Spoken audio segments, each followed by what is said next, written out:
We've got Roses here for business updates across the African continent and the world in general. Roses. Indeed. Good morning, Rufai. Good morning, Doctor. Good morning to all our viewers out there. When we start, of course, paying tribute to Charlie Munger, who, of course, was the sidekick, business partner, best friend to the sage of Omaha, Warren Buffett. He passed away yesterday at a hospital in California, although it's not been given the cause of death. He was 99. I mean, had he made it to January the 1st of the new year of 2024, he would have hit a century on planet Earth. You look at the life and time of this man, Vice Chair Berkshire Hathaway, under his co-leadership with Warren Buffett, Berkshire Hathaway averaged 20% gains from 1965 to 2022. I mean, it beats consistently the S&P 500 in terms of returns. He, of course, his holdings to the tune of over $2 billion, his net worth about $2.6 billion according to Forbes. But he was, an advisor to Buffett, talked to him about investing in quality companies. And of course, I mean, remember, Berkshire was a failing textile company. They turned it into a conglomerate, investing in Coca-Cola, in different airlines, and it costs a massive portfolio. I mean, the dividends that they get by these two gentlemen, I mean, him and Buffett, are, heroes in terms of investing. And so Buffett paid tribute to him. Got a quote from him in the notice that was put out by Berkshire Hathaway to the market, saying that Berkshire Hathaway could not have been built to its present status without Charlie's inspiration, wisdom, and participation. So, rest in peace to the man. The guy, as far as his investment philosophies, he famously called Bitcoin poison. He said that he extolled the packages that CEOs would get at different corporations in the United States. So he was a very prudent man who believed in savings and investment. So rest in peace to Charlie Munger. We'll hop quickly to Nigeria because lots to discuss there. President Tinubu, of course, as we know, today will be presenting the budgets to 2024 budgets to the National Assembly. There have been some revisions. You both have already touched on that a bit. The budget has been revised up to 27.5 trillion, so an increase of about 1.5 trillion from 26. The revenues revised upward to 18.3 trillion. FX rates, that was initially 700. That's been revised to 750. The oil benchmark from 73 revised upward to $77.96. If we listen to the Minister of Budget and Planning, Mr. Abubakar Bagudu, he said these changes will significantly increase government revenue that the president intends to use in supporting ministries, departments, and agencies, the MDAs, in the execution of the 8 priority areas, particularly health, education, infrastructure, security, and other development areas. Now, it's questionable as to whether or not that is, because just by revising a template doesn't mean that you'll necessarily get there. Rufai, you were telling people to bring out a calculator earlier on. This is very important here. The budget in dollar terms, NAFEX rate closed at about 883, 886 yesterday. So it's 33 billion. Now, Business Day has an article where they were looking at the budgets compared to your population. So if you divide 33 billion by 200 million people, everybody would get about, I think, $165 per person, right? South Africa, with a population of just shy of 60 million people, has a $132 billion budget, meaning that they would get about $2,200 per person.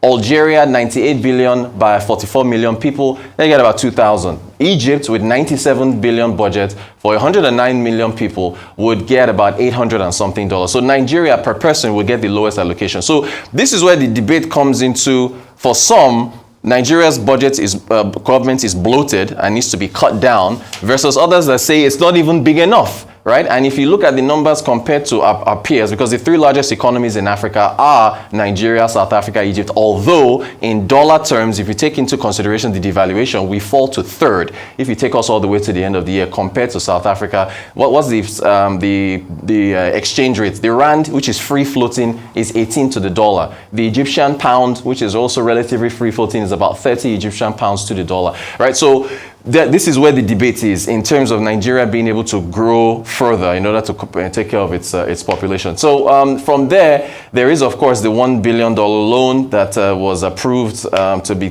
gotten from the African Development Bank, concessionary loan, 4.2% interest for 25 years, 8-year moratorium, according to Wale Edu. And he says there's going to be budget support for economic reforms. There's actually a quote from him where he said that the $1 billion loan from the AFDB is a budget support fund for ongoing economic reforms. It is to support government programs in power sector, social inclusion, and the fiscal policy reforms as a whole policy initiative. So we're going to be hearing a lot from the president today with respect to how the budget is going to be funded. But I mean, as far as that $1 trillion that we want to get to in the next 6 years, I think that's incredibly lofty. I don't know how they're going to get there unless you ramp up productivity. And I think it all falls down to power. If without complaining too much and just looking specifically at solutions here, the TCN, the Transmission Company of Nigeria, has got to be taken out of government hands and probably handed over to private hands or under government supervision, because the only way I can see us ramping up to get to $1 trillion in 6 years, you have to grow by an average of 15, maybe 18% per year. 20%, I mean, 22%. I mean, that's double digits, right? That's double digits. So how do you ramp that up? Which country is doing 20% in the world? So the thing is, theoretically, how do you get there, right? You would have to significantly ramp up power. You have to ramp up power, and the only way to ramp it, when you look at the value chain from generation, transmission to distribution, is for TCN. So I don't know. I mean, we'll hear from the president. Everybody's going to be looking forward to what he has to say, but we've got some work. We've got some work to do as far as the country is concerned. Okay, so lots to start from. So Rotus, let me start from where you just talked about now. Yeah. So I get that analogy where a lot of people say, okay, just divide the number and see how much, individuals get. But, it doesn't really come down to that, really. It's about the generality of targeted projects in those sectors based on your own market reality at which you do projects. So take, for instance, now, if you are saying that calculation, then you're probably thinking what you will spend on health outcomes in Nigeria to be able to get, when most of your illnesses are malaria, typhoid, and a couple of other things, and cancer's now beginning to creep up and all of that, is the same with what you will spend in the West. Obviously the budget will be higher as regards that. The question we should be asking is, Rotus, with even this small, meager amount of money, how judicious are they using it? Okay, the Buhari administration claimed they got a lot of loan, they did projects. Is this real projects? Can you do a cost comparative analysis, the real we have now, to the money they used? Did you hear that story? That Nigeria's real projects, compared to countries like Ethiopia, is way more expensive. Why is that the case? So these are the questions we should ask. What's the accountability behind the money? Because even the little meager results we're having, this small budget, are you not seeing state government spending 30 billion on food, parties, and frivolous activities? So what we are saying is the cost-benefit ratio. Yes, you can have 90% billion or something thereabout, but there's a level of cost reflective, analysis in the spending. If South Africa is having close to 100 billion, but you are seeing the infrastructure in South Africa, Rotus, isn't it? Yep. Are you seeing the infrastructure here? That's the question we keep asking them in a country where there's a lot of very funny projects. And that's why, please, when the line item of the budget come out, Rotus, maybe you and I will do this project. We'll go through every line item and be looking for any forms of padding. Yeah. Because with all of this, National Assembly will still pad. When it gets to the National Assembly, they might still add their own projects to it. Secondly, the case of Charlie Munger. God rest his soul. Rotus, is sad that you don't have men like Charlie Munger any longer. Rare breed. They are rare breed. Men that are cautious, that are not too excitable, but are targeted in spending. You said he said cryptocurrency was shit. I respect what he says a lot, because don't also forget, one of their biggest portfolio today is Apple, and they were the earliest to take a chance on Apple because he saw the prospect of that technology company. I don't know how Warren Buffett will survive too long without Charlie Munger. Indeed, they were inseparable. Indeed, They were inseparable. God rest his soul. Well, Charlie Munger will have turned 100 on January 1, 2024. He died peacefully on Tuesday. But the thing to note is that he had even made his own money as a real estate attorney and as an architect before he and Warren Buffett, met. And Warren Buffett, in the various statements he has made about him, has been full of praise. He says, we think so much alike, it's spooky. And he credited, Munger for directing him in the area of value investing, Indeed. what they call value investing, Yes. or what Charlie Munger himself called Lulapalooza, whereby, you just invest in diverse areas for the purpose of, profit and adding value.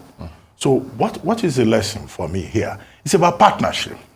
It's not always that partnerships work. You may say, yes, both of them are from the same town, Omaha. Yes. He's from Omaha. He was born there. And he kept saying that, look, Omaha is, you can take a boy out of Omaha, but you cannot take Omaha out of the boy, in terms of his loyalty. And Warren Buffett is referred to as the Oracle of Omaha. Yeah. Okay, so the partnership that worked. We have seen in some other cases, two brothers coming together, where partnership did not work, which is a major issue, in business schools. How do you make partnership to work? What are those values? What are those principles?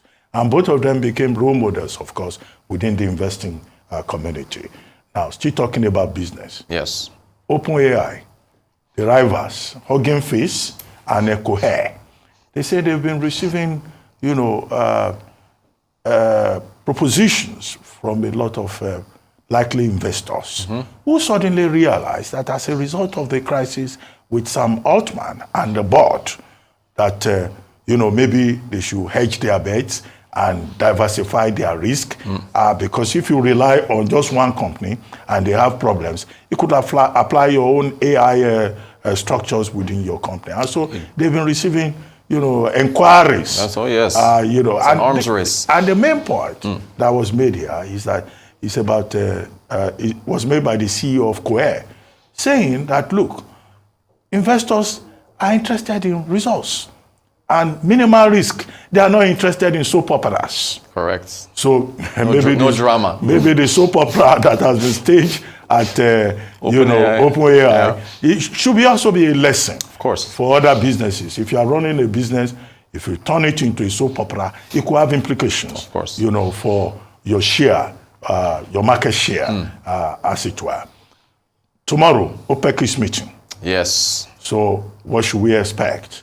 After postponing the meeting, after that conflict over production cuts, but Saudi Arabia, Russia, Norway, have pledged production cuts. But the African countries don't want production cuts, because if they cut production further, these are our budgets. Thank you, sir. There you go. It will have implications. It will have implications. But I think, Hans, fingers crossed, we'll see what happens tomorrow. But I thought you were going to comment on the conversation we started with, more borrowing. Yes. The federal government of Nigeria approaching the Senate to ask for additional 7 trillion, which will take our debt stock to 94 trillion, as Daily Trust reported this morning, by doing a proper addition of the various debt